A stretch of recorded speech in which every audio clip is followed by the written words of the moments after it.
Studio में आपको खुश आमदीद कहेंगे। नाज़रीन, रिसेंटली ज़िमनी इलेक्शन हुआ और उसमें हमने देखा कि जी हाफिज़ मियां नोमान साहब जो हैं उनकी जीत हुई और इस हलके से वो एमएनए हुए। अब हमने इस हलके के मुख्तलिफ इलाकों का विज़िट भी, आप लोग भी जानते हैं जी कौन कौन से इसके इलाके, हमने खासा डिटेल में इस पर रिपोर्ट्स भी चलती रहीं और पूरे दिन ट्रांसमिशन भी हुई, हमारी खुसूसी ट्रांसमिशन भी।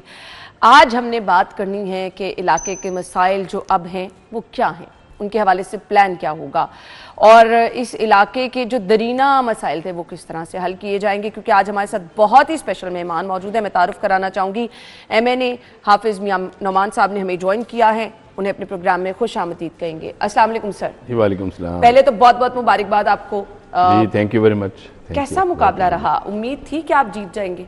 देखें, मुकाबला ही दो जगहों पे था पूरे पाकिस्तान में, आपके इलम में है जी बिल्कुल। एक NA 129 में मुकाबला था और एक हरीपुर हज़ारा में जी, जहाँ पे इन्होंने यानी बाइकाट का ऐलान तो किया, लेकिन उमर अयूब खान साहब ने अपनी मिसिस को मुकाबले में उतारा और हमारे यहाँ भी इनके टिकट होल्डर बाकायदा मौजूद थे जिनके लिए इनकी मरकज़ी क़यादत भी पूरी कैंपेन में आती रही। जी जी।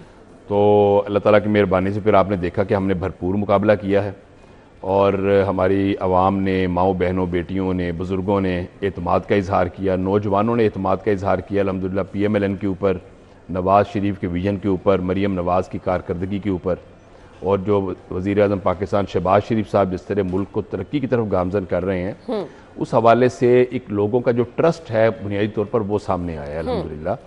तो बड़ा मुकाबला बड़ा सख्त था हमारे लिए।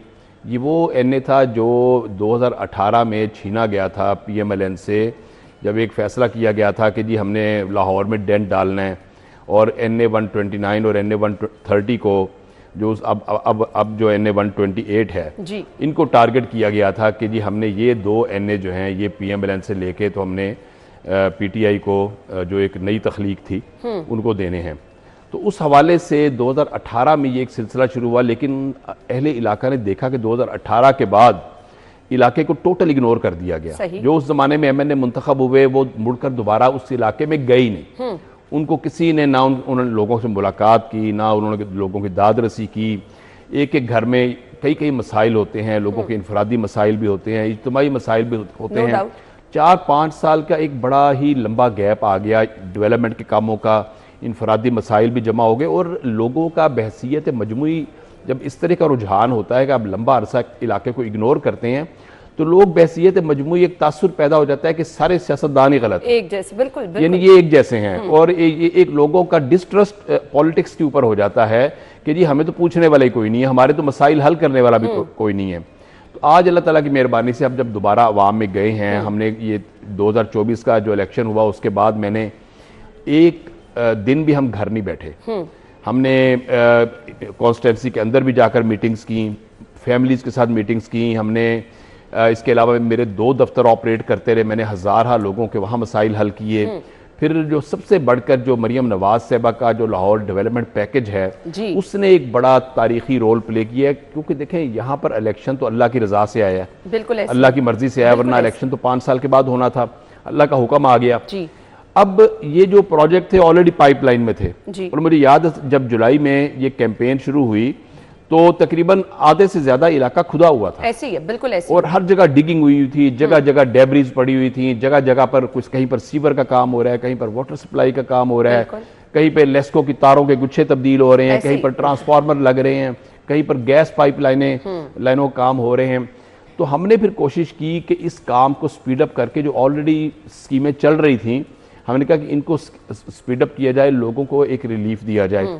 अच्छा, वो इत्तेफाक ऐसा हुआ कि फ्लड की वजह से कैंपेन काफ़ी लंबी हो गई, लेकिन उससे हमें एक अपॉर्चुनिटी ये मिली अल्हम्दुलिल्लाह कि हमने बहुत सारे काम हमने जो थे वो कंप्लीट करवाए, लोगों को रिलीफ मिला अल्हम्दुलिल्लाह और लोगों ने बिल अमूम एक खुशी का मुजाहरा किया है, लोगों ने बिल अमूम एक सेटिस्फेक्शन का मुजाहरा किया है कि आज वो लावारिस नहीं है, आज इलाका लावारिस नहीं है। मियां साहब, MNA बनने के बाद लग रहा है कि जिम्मेदारियां बढ़ गई हैं, क्योंकि अब तो बहुत सारे बड़े लेवल के आपके जो है वो जिम्मेदारियां हैं, लोगों की उम्मीदें भी, हल्के के लोगों की उम्मीदें भी आपसे बढ़ चुकी होंगी। देखिए, बिलाशुबा इसमें कोई शक नहीं है कि ये जो MNA शिप की जिम्मेदारी है ये बहुत बड़ी जिम्मेदारी है, लेकिन अल्लाह की ज़ात हमें इंशाल्लाह तौफीक देगी। जब नीयत इंसान की ठीक हो तो अल्लाह की ज़ात फिर मदद करती है।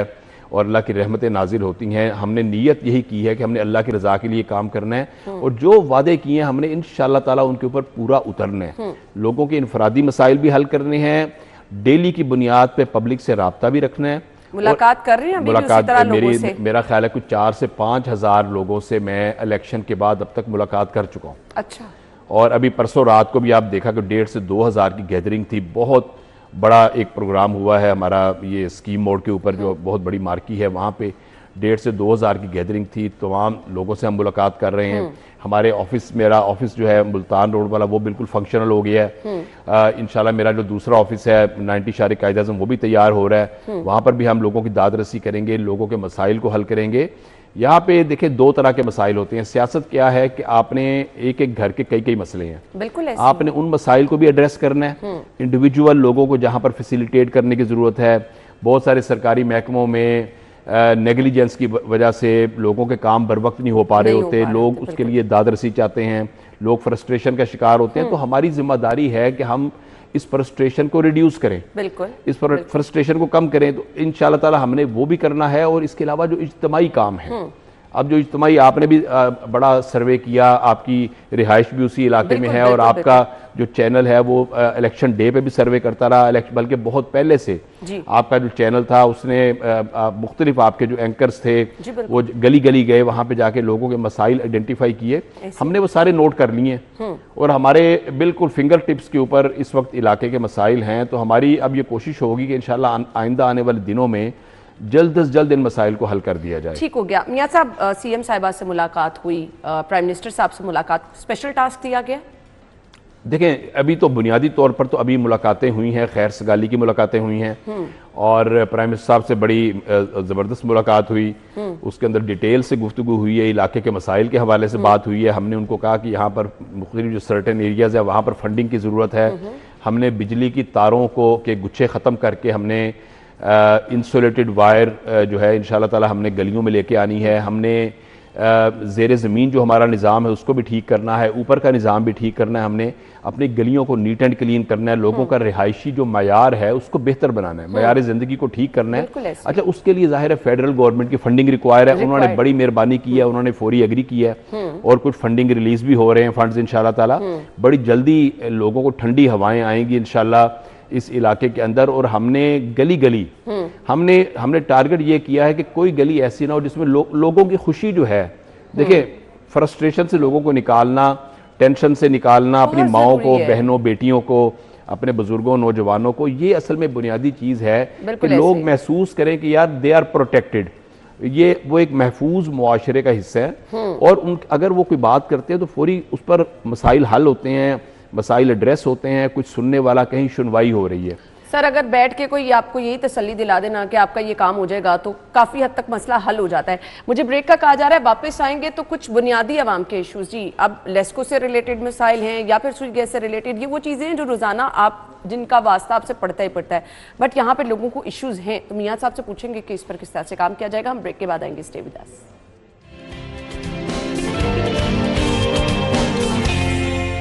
हाफिज मियां नुमान साहब हमारे साथ मौजूद है, गुफ्तगू का सिलसिला आगे बढ़ाएंगे। लेस्को से रिलेटेड मियां साहब बहुत सारे मसाइल हैं, लोगों के लिए मीटर लगवाना जो है वो बाले जान बन चुका है, पैसे भी आपने देने हैं, मीटर भी लगवाना है, महीनों आपने इंतजार भी करना है। आप चेयरमैन भी रह चुके हैं लेस्को के, अंदरूनी मामला से तो आप बाखूबी आगाह होंगे। क्या ये बहुत लंबा प्रोसेस होता है या इसको लंबा कर दिया जाता है?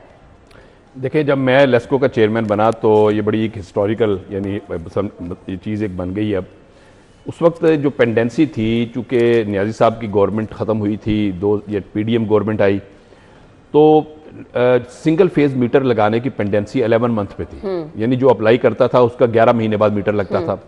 हमने अल्हम्दुलिल्लाह उस दौरान में 6 माह के अंदर अंदर इसको चीज़ को इंश्योर किया कि जो भी अप्लाई करे 15 डेज में उसका मीटर लगना चाहिए, यानी उस पेंडेंसी हम 15 दिन पे ले आए। और जब फिर हमने लेस्को को छोड़ा तो तकरीबन पेंडेंसी 8 से 10 दिन के ऊपर थी। अच्छा, असल चीज़ क्या है कि लेस्को के जो मसाइल इलाके के हवाले से हैं उसमें हमारे यहाँ चूँकि मीटर्स का इतना ज़्यादा इशू हमारे शहर में नहीं है, चूँकि मीटर्स ऑलरेडी लगे हुए हैं। मीटर्स की जो प्रॉब्लम वहाँ पे आती है जहाँ पर कोई मीटर ख़राब हो जाए, उसकी रिप्लेसमेंट आनी हो, या फिर बहुत बड़ी तादाद में जो नई स्कीमें बनती हैं वहाँ पे मीटर नए रिक्वायर्ड हैं, वो मेरा ख्याल है कि लेस्को को तवज्जो करनी चाहिए, फौरी तौर पे प्रोक्योरमेंट करनी चाहिए जहाँ से भी मीटर हैं, कंपनीज मौजूद हैं। और मेरा ख्याल है कि इसमें डिले की एक वजह बुनियादी ये भी आ रही है कि ये सारा जो निज़ाम है वो AMI मीटर्स के ऊपर ट्रांसफर हो रहा है, कन्वर्ट किया जा रहा है। बिल्कुल। अच्छा, ये AMI मीटर भी ये हमारी अल्हम्दुलिल्लाह हमने इंट्रोड्यूस करवाया। अच्छा। ये हमारे दौर में इंट्रोड्यूस हुआ और हमने सबसे पहले इंडस्ट्री को हमने कहा कि हम प्रायोरिटी देंगे ताकि इंडस्ट्रियल जो ओवर बिलिंग होती है, ओवर रीडिंग होती है वो, और उसमें ट्रांसपेरेंसी आनी चाहिए। अच्छा, अब अल्टीमेटली हल जो है हमारे मसाइल का वो AMI मीटर्स के अंदर ही है कि जो कि सेंट्रल कंट्रोल रूम से जिसका सिस्टम अटैच होता है उसमें कोई टेम्परिंग नहीं हो सकती। मीटर रीडर की इंटरवेंशन बिल्कुल इससे खत्म हो जाती है। और जितना आप देखें ह्यूमन इंटरवेंशन रिड्यूस करेंगे, सिस्टम को ठीक कर लेंगे, ऑटोमेशन पे लाएंगे, सिस्टम उतना ट्रांसपेरेंट हो जाएगा, उतना बेहतर हो जाएगा। तो इस वजह से एक डिले का जो है वो अमल देखने में आ रहा है कि मीटर्स की सप्लाई जो है वो मुतासिर है। लेकिन जो मैं अपने NA 129 के हवाले से मैं देख रहा हूँ कि हमारा जो मेजर इशू दो हैं हमारे, एक तो ये है कि हमारे जो ट्रांसफार्मर्स अपग्रेड होने वाले हैं और रिप्लेस होने वाले हैं वो हमने बहुत बड़ी तादाद में ऑलरेडी करवाए हैं। लेस्को का जो एक ताउन है, लेस्को के अमले का, लेस्को के स्टाफ का, चीफ एग्जीक्यूटिव से लेकर बॉटम लेवल तक तमाम लोगों का हमारे साथ मिसाली एग्जाम्पलरी कोऑपरेशन रही है, इलेक्शन में भी, इलेक्शन से पहले भी। और ओवरऑल जो लेस्को का अमला है उसकी जो परफॉर्मेंस वो काबिल दीद रही है हमेशा, और वो अपनी जानों पे खेल के ये तारों को ठीक करते हैं। अपनी मतलब बड़े बड़े हादसात हो जाते हैं, लोग शहीद हो जाते हैं। कहाँ आता है, लोग जो शिकायतें करते हैं, परेशान होते हैं, वो फिर कहाँ आता है? असल चीज़ है कि आबादी भी तो बहुत ज्यादा है ना, तो लेकिन अल्टीमेटली यही वो अमला है जो रिलीफ भी देता है। ठीक। अब हमारा चूंकि सिस्टम ओवरहेड है, ओवरहेड सिस्टम में अगर मामूली से टहनी भी गिर जाए और या मामूली से हवा भी चल जाए तो शट डाउन हो जाता है, ठीक है ना जी। जब ये सिस्टम बेसिकली इसके ऊपर रिहेबिलिटेशन जो इसकी रीस्ट्रक्चरिंग होगी तो अल्टीमेटली इस सिस्टम को आपको अंडरग्राउंड करना पड़ेगा। अंडरग्राउंड वन टाइम इन्वेस्टमेंट है, वो 2 या 3 टाइम्स इन्वेस्टमेंट में आप टोटल सिस्टम जब नीचे ज़ेरे ज़मीन चला जाएगा तो आपके ये डेली के शट डाउन, डेली के मसले मसाइल आपके ये अल्हम्दुलिल्लाह ख़त्म हो जाएंगे। और आजकल प्राइवेट स्कीमें हैं।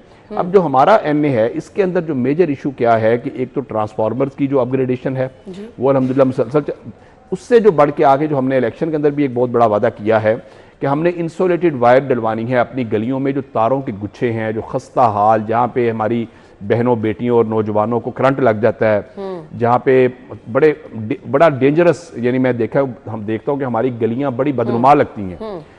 इन तारों के गुच्छों को खत्म करके हमने इंसुलेटेड वायर पे लेके आया। साहब ये बहुत जबरदस्त प्रोजेक्ट है, बट ये हम माजी में भी सुनते हैं, कोई टाइम फ्रेम है कितने अरसे में इसको मुकम्मल कर लिया जाएगा? ये तो बड़ा चैलेंजिंग है। देखिए, ये इतना बड़ा प्रोजेक्ट है कि इसके लिए हमें कुछ तो हम लेस्को से हम रिक्वेस्ट कर रहे हैं। होपफुली इंशाल्लाह काम बड़ी जल्दी शुरू हो रहा है।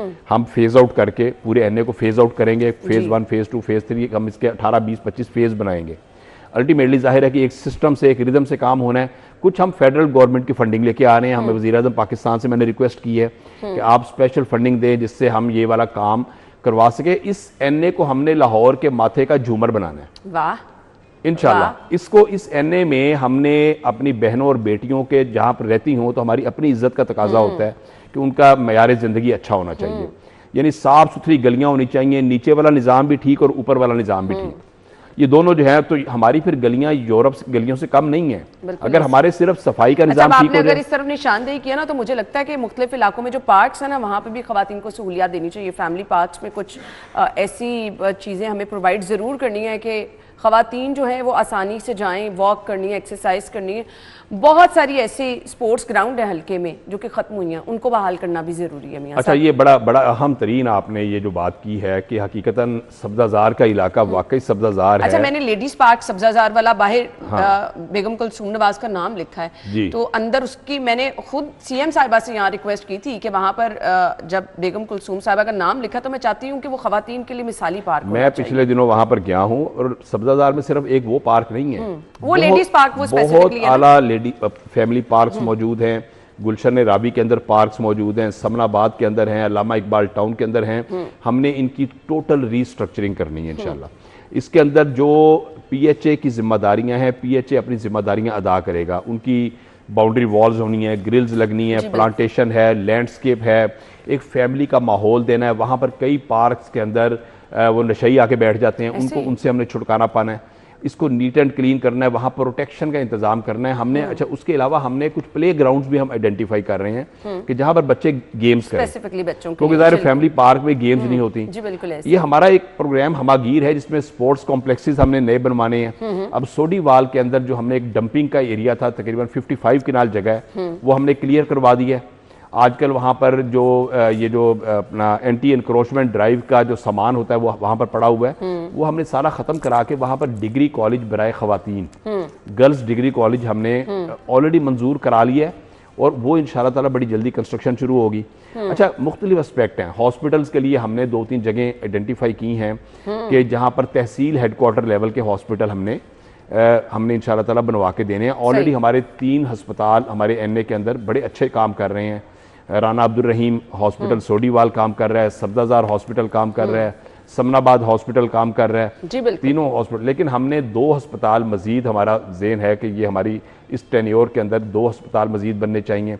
अच्छा, तलत पार्क का इलाका है, वहाँ पर हमने स्कूल बना के देना है जी। वहाँ पे बच्चों और बच्चियों के स्कूल नहीं है। अगर मियाँ साहब आपने स्कूल का जिक्र किया तो एक चीज़ जो कि क्योंकि अभी बड़े लोग परेशान थे, जो चालान किए जा रहे हैं 16 साल के बच्चों पर FIR भी हुई, वो CM साहिबा ने खुसूसी अहकाम जारी किए कि जी अब FIR नहीं होगी, तो हम क्या कोई ऐसी सहूलतें नहीं दे सकते कि स्कूल के बच्चों को बसें प्रोवाइड कर दी जाएं? आप अपने इलाके हल्के से अगर शुरू करेंगे तो ये एक मिसाली और ज़बरदस्त हो जाएगा। पायलट प्रोजेक्ट के तौर पर अगर हम 1-2 स्कूलों में ये बुनियाद रखें कि बच्चों को स्कूल से लेकर उनके घर तक छोड़ा जाए, बड़ा अच्छा एक जबरदस्त देखिए, पब्लिक ट्रांसपोर्ट पर तो जितना मरियम नवाज का फोकस है उतना किसी का भी नहीं रहा आज तक। यानी आप देखें कि ये ग्रीन बस प्रोजेक्ट है, जाके इतनी इज्जत के साथ हमारी बहनें बेटियां सफ़र करती हैं, हमारे बुजुर्ग नौजवान, 20 रुपए के अंदर एयर कंडीशन माहौल है और ये आगे मल्टीप्लिकेशन इसकी हो रही है, मजीद बसें आ रही हैं। लाहौर को अल्टीमेटली अगर 1000 बसें भी लाहौर में मजीद आ जाए फिर भी कम है। जितना बड़ा ये सिटी बन गया, पूरे पंजाब का फोकस इस सिटी के ऊपर है। मियां साहब, अब पाबंद किया जाता है CM साहिबा की जानिब से कि आपने स्कूल्स के लिए स्कूल बसेस लाजमी करार देंगे, बट इसमें अमल नहीं होता। अगर हो जाए तो ये चालान वाला सिस्टम भी कम हो जाएगा। उसमें यह है कि वो असल में बहुत बड़ी तादाद के अंदर जो स्कूल हमारे मोहल्लों के अंदर है वो अफोर्ड नहीं कर सकते पब्लिक ट्रांसपोर्ट। अब इसके अंदर जो ट्रैफिक का इशू है, जो इस वक्त देखें ये एक मुहिम है कि लोगों को ट्रैफिक कवानीन का पाबंद बनाया जाए। असल चीज क्या है, देखिए बच्चों का 16 साल, अब देखें ना उसकी एज भी 16 साल कर दी गई है कि 16 साल के बच्चे को अब लाइसेंस जारी हो जाएगा। जी बिल्कुल। अच्छा, उससे कम की उम्र के बच्चे का तो गाड़ी चलाना या चिंकी चलाना वो तो इंतहाई एक्सट्रीमली डेंजरस। आप देखें कि आज आप यूरोप के कवानीन देख लें, दुबई के कवानीन देख लें, अमेरिका के देख लें कि वहाँ पे किस कदर सख्त कवानीन होते हैं और हज़ारों लाखों रुपया खर्च होता है सिर्फ लाइसेंस लेने पे। उसकी पहले ट्रेनिंग करनी पड़ती है। मेरा ख्याल ये है, और मैं खुद देखता हूँ इतने हादसात होते हैं, ये आपके मेन बुलेवार्ड सब्जाजार पे, हम मुल्तान रोड पे देखते हैं, गुलशन रावी में देखते हैं। मैं आपसे 100% एग्री करती हूं। देखें, एक इंसानी जो जान है, नौजवान बच्चे जो वन व्हीलिंग कर रहे हैं उनकी जानें चली जाती हैं और हम जनाजे पढ़ते हैं तो इंसान हिल जाता है।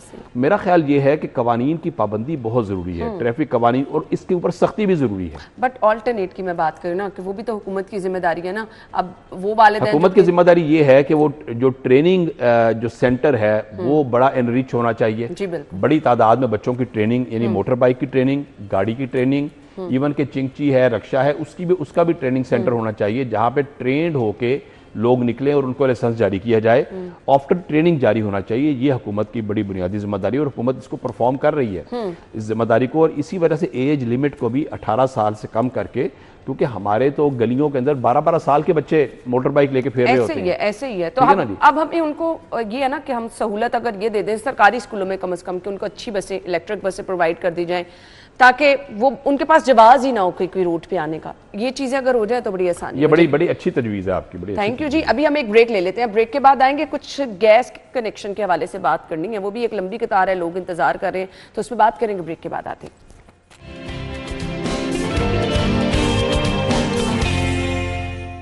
Welcome back once again. So gas connection की मैंने बात की, गैस कनेक्शन लग रहे हैं LNG वाले। इतनी महंगी गैस सर कौन अफोर्ड करेगा?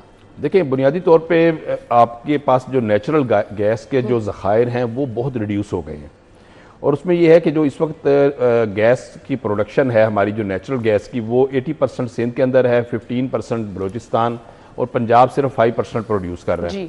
अब अल्टीमेटली जाहिर है कि आबादी 24 करोड़ की आबादी है, तो 24 करोड़ की आबादी तो के लिए वो गैस सफिशिएंट नहीं है, तो आपको अल्टीमेटली LNG के ऊपर आना पड़ा है।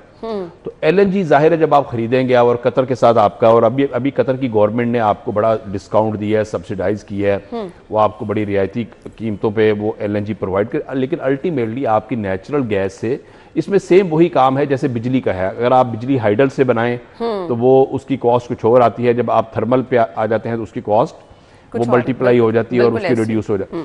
तो ये अल्टीमेटली ये जो LNG है इसकी कॉस्ट तो नेचुरल गैस से ज्यादा ही पड़ेगी, लेकिन उसमें फायदा उसमें सिर्फ ये है कि अवेलेबिलिटी कम से कम है, यानी ठीक है।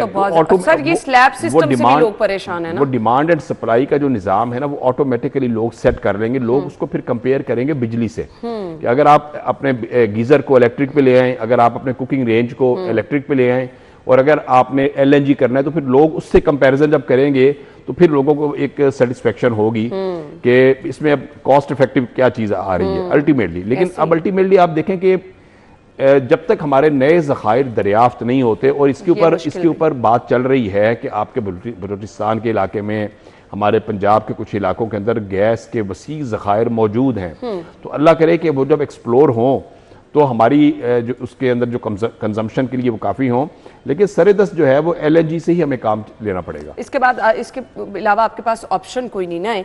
सर महंगाई एक बहुत बड़ा मसला है, पेट्रोल की कीमत, बिजली की कीमत, ये अवाम के बुनियादी मसाइल हैं। सो ना सिर्फ हल्के के लोगों की बल्कि तमाम लोगों की उम्मीद है ना, अब आप गवर्नमेंट है तो लोगों ने तो आपके आगे ये चीज़ें ला के रखनी है, ये सवाल ला के रखने, क्या प्लानिंग है आपकी, इस पे किस तरह से काम किया जाएगा? देखो, एक तो ये है कि कुछ चीज़ें पहले से बेहतर हुई हैं, कंट्रोल में है। इन्फ्लेशन आप देखें कि 39% पे थी, आज 4% पे आ गई है। महंगाई का वो जो एक राइज करने का ट्रेंड था वो अब नहीं है उस अंदाज में। चीज़ें अब काफ़ी चीज़ें कंट्रोल में आई हैं, आपके मार्केट रेट नीचे आए हैं। बुनियादी चीज़ जो हमारी अभी भी महंगाई को जो तकवीयत देती है वो है असल में बिजली की प्राइसेस, बिजली के जो बिल्स हैं हमारे खास तौर पे, और उसके बाद फर्दर ये LNG ऐड हो जाएगा जी। इसके लिए मैं ज़ाती तौर पर जानता हूँ कि वज़ीर आज़म पाकिस्तान इसके ऊपर सर जोड़ के बैठे हुए हैं, मिनिस्ट्री ऑफ पावर हमारी सर जोड़ के बैठी हुई है कि पाकिस्तान के में जो बिजली के बिल्स जो आवाम को जो यूनिट कॉस्ट पड़ रही है वो लोगों की कैपेसिटी आउट ऑफ कैपेसिटी है जी, ऐसे लोगों की जेब से बाहर है। ये बिल्कुल जेन्युइन ये इशू है, जिसको अगर आप बिजली की कीमत को हम एड्रेस कर लेंगे, ठीक कर लेंगे, तो आपकी तमाम अशिया ज़रूरियात ठीक हो जाएंगी और आपकी आमदन बढ़ेगी, आपके अखराजात कम हो जाएंगे। तो इसके ऊपर असल में फोकस करने की ज़रूरत है। और हुकूमत देखिए, एक और चीज़ है कि जो आप ये देखें कि एडमिनिस्ट्रेटिव कंट्रोल इस वक्त बहुत आला है। जो पंजाब गवर्नमेंट का खास तौर पे जो एडमिनिस्ट्रेटिव कंट्रोल है कि प्राइसेस को आपने अनड्यू बढ़ने नहीं देना, नाजायज़ मुनाफाखोरी नहीं करने देनी, और उसके लिए देखिए आप देखें इस वक्त चेक एंड बैलेंस का और मजिस्ट्रेरियल निज़ाम आपका AC सिस्टम और आपके जो DCs की जो परफॉर्मेंस है और आपके मुख्तलिफ महकमे जो परफॉर्म कर रहे हैं वो आउटस्टैंडिंग है इस वक्त। यानी किसी की जरूरत नहीं है कि कोई नाजायज़ मुनाफाखोरी की तरफ आ जाए। इवन के होल्डिंग कोई नहीं कर सकता, यानी ज़ख़ीरा अंदोज़ी के ऊपर भी बहुत बड़े बड़े चेक्स लगाए गए हैं, चाहे वो शुगर की ज़ख़ीरा अंदोज़ी हो, मुख्तलिफ कमोडिटीज़ की ज़ख़ीरा अंदोज़ी हो। तो दो चीज़ें होती हैं, एक तो ये चीज़ होती है कि नेचुरली सप्लाई इतनी ज़्यादा करवा देना और सस्ती सप्लाई आना कि जिससे कीमतें नीचे आ जाएं। दूसरा होता है एडमिनिस्ट्रेटिव कंट्रोल। दोनों की तरफ गवर्नमेंट का एक मुकम्मल फोकस है। उम्मीद है इंशाल्लाह ताला अगले आइंदा आने वाले 2-3 माह के अंदर बिजली की कीमतों के अंदर भी इंशाल्लाह रिडक्शन होगी। चलें जी, ये तो बहुत ज़रूरी भी है और मेरे ख्याल से ये आपने खुशखबरी भी सुना दी अगर इस पर अमल दरामद हो जाएगा। सर मैं दोबारा से आना चाहूँगी लाहौर डेवलपमेंट पैकेज के तहत अभी जिन जगहों पर काम हो रहा है उसके अलावा पैकेज 2 का ऐलान किया गया था, उसका दूसरा फेज जिसमें मुख्तलिफ इलाकों में स्ट्रीट लाइट्स लगाई जानी थी, गटरों के ढक्कन, ये छोटे मोटे काम लेकिन ये आवाम के लिए बहुत बड़े मसाइल। आपको पता है मुख्तलिफ इलाकों में चोरियाँ डकैतियाँ जहाँ लाइट ही नहीं, ये बुनियादी इशू हैं। सो किस तरह से इन पर काम होगा? देखिए, लाइट्स हमने अपने NA 129 के अंदर हज़ारों की तादाद में लगवाई भी हैं और फर्दर भी लाइट्स आ गई। लाइट्स की अब कमी कोई नहीं है। उसकी इंस्टॉलेशन हम UC वाइज शुरू कराने लगे हैं इंशाल्लाह ताला। हमारे कुछ अपने जो ज़ाती फंड्स आ रहे हैं उसमें भी हम एक बड़ी अमाउंट जो है वो लाइट्स की प्रोक्योरमेंट के लिए रख रहे हैं। और ये आपने बिल्कुल ठीक कहा कि लाइट्स का गली गली जो है वो रोशन होनी चाहिए ताकि किसी किस्म का क्राइम जो है, लोगों को जो है रात को लोग निकलते हैं अंधेरों में सेफ महसूस और लोग अपने आप को सेफ महसूस करें, रोशन महसूस करें, गलियाँ खूबसूरत लगें। तो एक तो लाइट्स का जो है बेहतरीन। फेज़ 2 के अंदर जितने भी हमारे प्रोजेक्ट थे वो अल्हम्दुलिल्लाह शुरू हो गए हैं। ठीक है। जहाँ पे हमारे कुछ इलाकों को फेज़ 2 में रखा गया था, कुछ इलाकों को फेज़ 1 में रखा गया था। तो अल्हम्दुलिल्लाह फेज़ 2 भी शुरू हो गया। फेज़ 1 हमारा तकरीबन 90% कंप्लीट है अल्हम्दुलिल्लाह। फेज़ 2 हमारा शुरू हो गया। डेवलपमेंट के जितने भी काम हैं हमारी कोशिश ये है कि by the end of January ये तमाम काम जो है वो मुकम्मल होने चाहिए। यानी हमारे कुछ ADP के मंसूबे हैं जो एनुअल डेवलपमेंट प्लान के तहत जो हमारे बड़े जैसे ट्रंक सीवरेज डाल रहे हैं, हमारे कलियार रोड का सीवरेज डाल रहा है, हमारे 1-2 और मंसूबे हैं, वो इंशाल्लाह ताला हमारा ज़ेन है कि हम by the end of January ये इन ऑल रिस्पेक्ट ये सारे प्रोजेक्ट जो है ये कंप्लीट होने चाहिए। उसके साथ अलाइड एरियाज़ हैं, अलाइड गलियाँ हैं, वो भी साथ उसके पूरे इलाके डेवलप हो जाएंगे।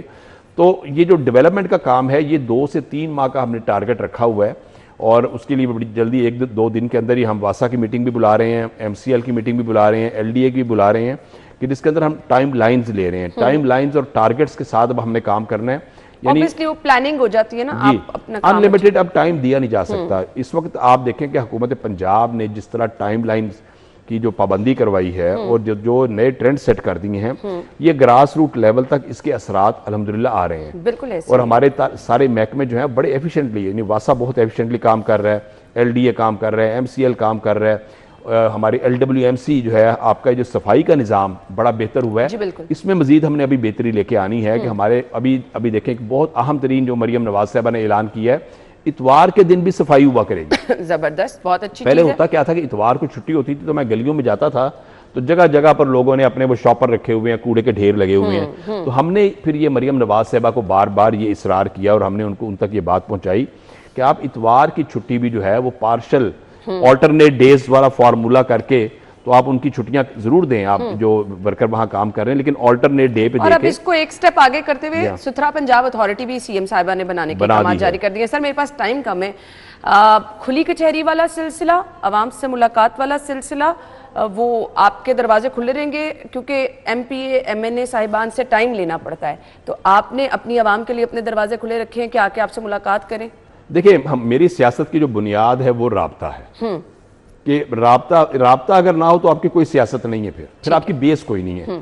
हमने सिर्फ कायदीन ने जो मेरे ऊपर एतमाद का इजहार किया, नवाज शरीफ साहब ने, शहबाज शरीफ साहब ने, उसकी अब मैंने सिर्फ नवाज शरीफ के साहब के अगर उन्होंने एतमाद का इजहार कर दिया तो उनके वोटों के सर पे नहीं रहना, बल्कि मैंने परफॉर्म करके दिखाना है। बिल्कुल बिल्कुल, मैंने लोगों से राब्ता रखना है। इस पार्टी जो है इसको हमने वसी करना है, इसको छोटा नहीं करना। पब्लिक के और हमारे दरमियान जो है एक राब्ता जब मौजूद होगा तो गैप्स नहीं आएंगे और मसाइल भी फौरी हल हो जाते हैं। उसके लिए तरीका यह है कि आपके ऑफिस मौजूद होने चाहिए, आपका ट्रेंड स्टाफ होना चाहिए, आपकी अपनी भी गाहे बगाहे अवेलेबिलिटी हफ्ते में 2 दफा 3 दफा आपकी अपनी होनी चाहिए। लेकिन अगर आपके दफ्तर में कोई जाता है, कोई साइल जाता है, इंडिविजुअल काम से जाता है, इज्तिमाई मसला लेके जाता है, फौरी तौर पर उसकी सुनवाई हो, उसकी दादरसी हो, उसको फौरी उसके मसाइल को रिड्रेस किया जाए।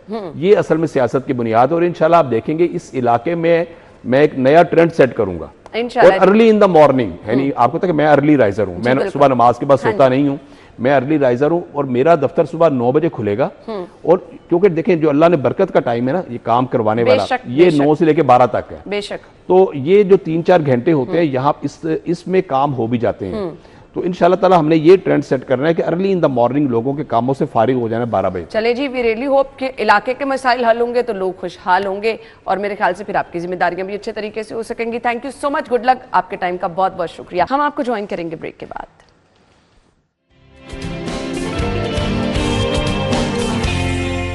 Welcome back once again. आज की बर्थडे लिस्ट की तरफ आ रहे हैं। 10 दिसंबर को जिनकी सालगिरह है, मरवा काशिफ, जहीर अब्बास, ये सिटी न्यूज़ नेटवर्क में प्रोड्यूसर हैं जी। इसके बाद मोहम्मद नदीम की सालगिरह है, ये सिटी न्यूज़ नेटवर्क में कैमरामैन हैं। आयशा शहराज की सालगिरह है, अब्दुल कादिर की सालगिरह है, मिसेस कासिम की सालगिरह है और फरहान की। आप सब लोगों को बहुत बहुत मुबारकबाद, हैप्पी बर्थडे।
हम अभी एक ब्रेक लेंगे, ज्वाइन करेंगे आपको ब्रेक के बाद। स्टे विद अस।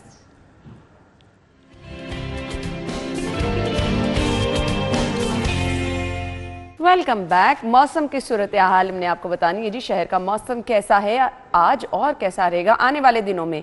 तो देखते हैं टुडेज वेदर।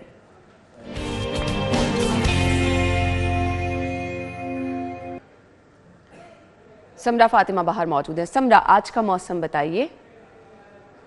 शहर के मौसम की बात कर लीजिए तो सूरज इस वक्त मध्यम किरणें बिखेर रहा है। मौजूदा दर्जा हरारत 18 डिग्री सेंटीग्रेड तक रिकॉर्ड किया जा रहा है। आज ज़्यादा से ज़्यादा दर्जा हरारत 23 डिग्री और कम से कम 60 डिग्री सेंटीग्रेड रहने के इम्कानात बताए जा रहे हैं। हवा में नमी का तनासुब 76% है और इस वक्त 3 किलोमीटर फी घंटा की रफ्तार से हवाएं चलने का सिलसिला जारी है।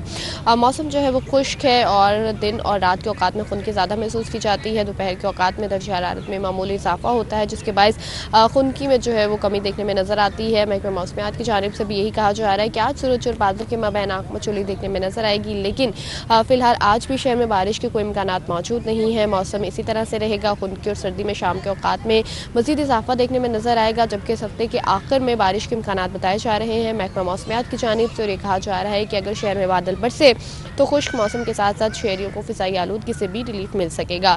फिजाई आलूदगी के हवाले से अगर बात कर लीजिए तो इस वक्त लाहौर पहले नंबर पर मौजूद है और एयर क्वालिटी इंडेक्स की शरह 332 तक रिकॉर्ड की जा रही है। शहर के मुख्तलिफ इलाकों में शरह 500 से भी ज़्यादा है। आलूदा फ़िज़ा है, जिसके बाद शहरी मुख्तलिफ बीमारियों में मुब्तला हो रहे हैं। माहिरीन की जानिब से शहरियों को यही कहा जा रहा है कि अगर वो बीमारियों से दूर रहना चाहते हैं तो आलूदा फ़िज़ा और ख़ासकर खुश्क सर्दी से जो है वो अपने आप को, अपने बच्चों को और अपनी फैमिली को महफूज रखें। मास्क का इस्तेमाल करें, कोशिश करें कि खुली फ़िज़ा में वर्जिश ना। ठीक है जी, बहुत बहुत शुक्रिया। समरा हमारे साथ मौजूद थी और हमें आगाह करी थी। अच्छा जी, मौसम बहुत अच्छा है, खुशगवार है।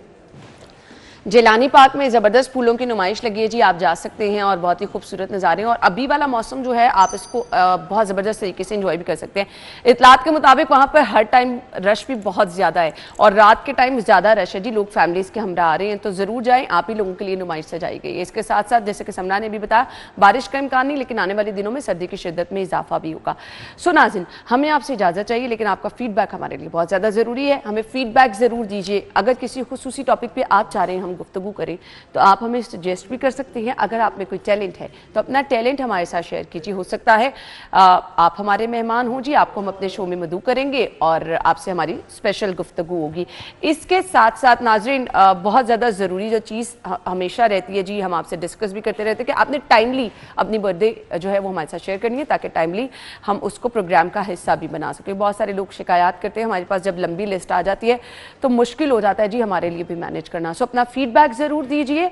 और इसके साथ साथ आपके इलाके के अगर इश्यूज हैं, जिस तरह आज हाफिज मियां नोमान साहब हमारे साथ मौजूद थे, तो इन जिम्मेदारान को बुलाने का, हुकूमती नुमाइंदों को बुलाने का मकसद भी होता है कि बराह रास्त आपके मसाइल इन तक पहुंचाएं।